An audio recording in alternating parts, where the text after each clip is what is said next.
To bolster what it is, I'm trying to tell you there's 2 points I want to highlight. The first is what is meant by on that day.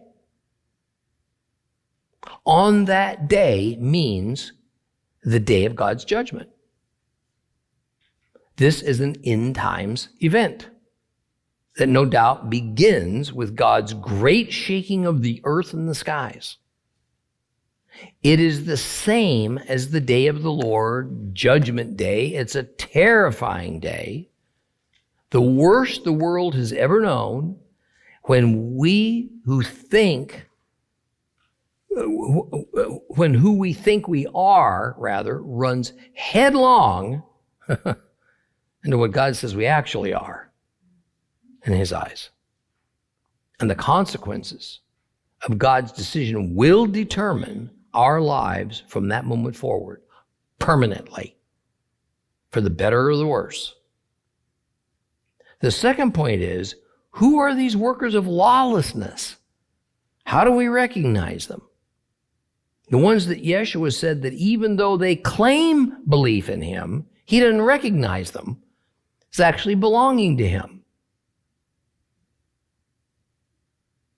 He refuses to recognize those who bear bad fruit. Their deeds and ways are bad enough, even though those professed believers he's talking about, no doubt, think them good. And the reason for this disconnect between what is believed and what is true is because, according to Yeshua, these particular believers are what? Workers of lawlessness. So what makes those particular people lawless to God? Is this speaking about common criminals? And if so, whose laws are these people mocking and shunning? The Roman laws of the New Testament times? How about for modern people?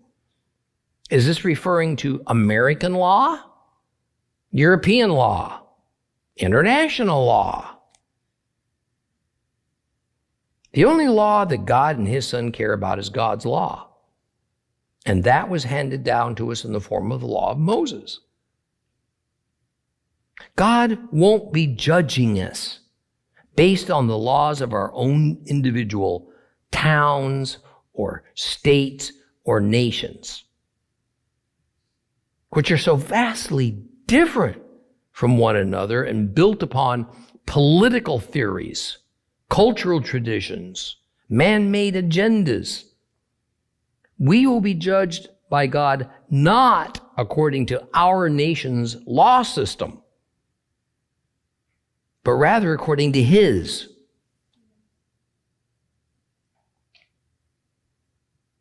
It is the disregard of his law system that makes a person a worker of lawlessness. So what would you call those Christian denominations and their members that denounce the law of Moses? What would you call them? The law system and moral code of right and wrong, good and evil, as given to us by the Father, is something dead and gone? Or perhaps it's only for the Jews, but not for Gentile believers? See, it is the law of Moses that informs us about who God is, what his requirements of us are, what kind of lifestyles we are to live, how we are to treat others, how we are to worship, to obey him. And without that, we subconsciously construct our own God and our own Savior, as well as our own system of how it is that we are to believe and to behave, which can be far from the truth. Enough said. I'll